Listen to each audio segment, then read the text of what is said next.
Bengaluru ನಗರದಲ್ಲಿರ್ತಕ್ಕಂಥ auto ಚಾಲಕರು ಮತ್ತು ಮಾಲೀಕರಿಗೆ ನಮಸ್ಕಾರ.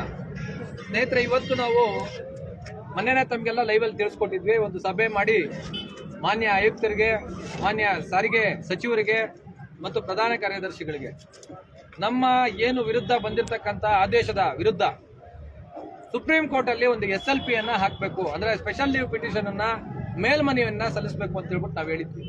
ಅದೇ ರೀತಿ ಇವತ್ತು ನಾವು ಬಂದು ಇಲ್ಲಿ ಕೊಟ್ಟಿದ್ದೀವಿ. ಇವತ್ತು ಆಯುಕ್ತರಿರಲಿಲ್ಲ, ಅಪರ ಆಯುಕ್ತರಿದ್ರು, ಅಡಿಷನಲ್ ಕಮಿಷನರ್ ಇದ್ರು. ಅವ್ರು ಬಂದು ನಮ್ಮ ಮನವಿಯನ್ನ ಸ್ವೀಕರಿಸಿದ್ದಾರೆ.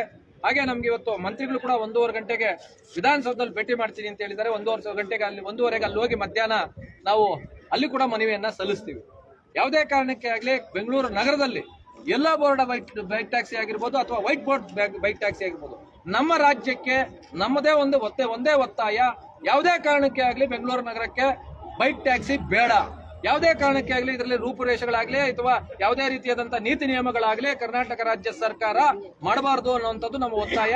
ಅದಕ್ಕೆ ರೀಸನ್ಸ್ ಕೂಡ ನಾವು ಬರ್ದಿದ್ದೀವಿ, ಇದರಲ್ಲಿ ನಮ್ಮ ಮನವಿಯಲ್ಲಿ ಬರ್ದಿದ್ದೀವಿ ಕ್ಲೀನ್ ಆಗಿ.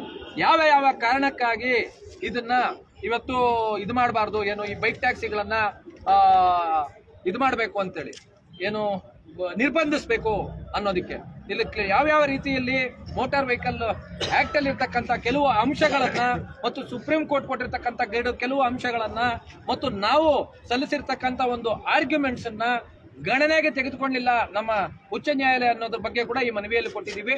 ಈ ಮನವಿಯಲ್ಲಿ ಸಂಕ್ಷಿಪ್ತವಾದಂತ ಒಂದು ನಮ್ಮ ವರದಿಯನ್ನು ನಾವು ಸರ್ಕಾರಕ್ಕೆ ಸಲ್ಲಿಸಿದ್ದೀವಿ.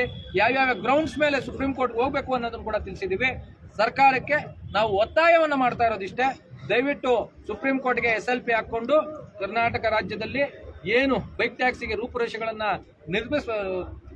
ಇದು ಮಾಡಬೇಕು ಅಂತ ಹೇಳಿದ್ದಾರೆ, ಅದನ್ನ ಮೊದಲು ತಡೆಯಾಗಣೆಯನ್ನು ತರಬೇಕು. ಇವತ್ತೇನು ಇಲ್ಲಿಗಲ್ ಆಗಿ ಓಡಿಸ್ತಾ ಇರ್ತಕ್ಕಂಥ ಕರ್ನಾಟಕ ರಾಜ್ಯದಲ್ಲಿ ಬೈಕ್ ಟ್ಯಾಕ್ಸಿಗಳು ಓಡ್ತಾ ಇದೆ, ಅದನ್ನ ನಿಲ್ಲಿಸಬೇಕು ಅಂತ ಹೇಳ್ಬಿಟ್ಟು ನಾವು ಹೇಳಿದ್ವಿ. ದಯವಿಟ್ಟು ಎಲ್ಲ ಚಾಲಕರಿಗೂ ನಾವು ರಿಕ್ವೆಸ್ಟ್ ಮಾಡ್ಕೊಳ್ಳೋದಿಷ್ಟೇ, ಯಾವಾಗ ಒಕ್ಕೂಟ ಒಂದು ಕರೆಯನ್ನ ಕೊಡುತ್ತೆ ಅದಕ್ಕೆ ತಮ್ಮೆಲ್ಲರ ಬೆಂಬಲ ಬೇಕಾದಂತ ಸಮಯದಲ್ಲಿ ತಾವು ಬೆಂಬಲಕ್ಕೆ ನಿಲ್ಲಬೇಕು ಅನ್ನೋಂತಬಿಟ್ಟು ಈ ಸಮಯದಲ್ಲಿ ಮನವಿಯನ್ನ ಮಾಡ್ತೀವಿ.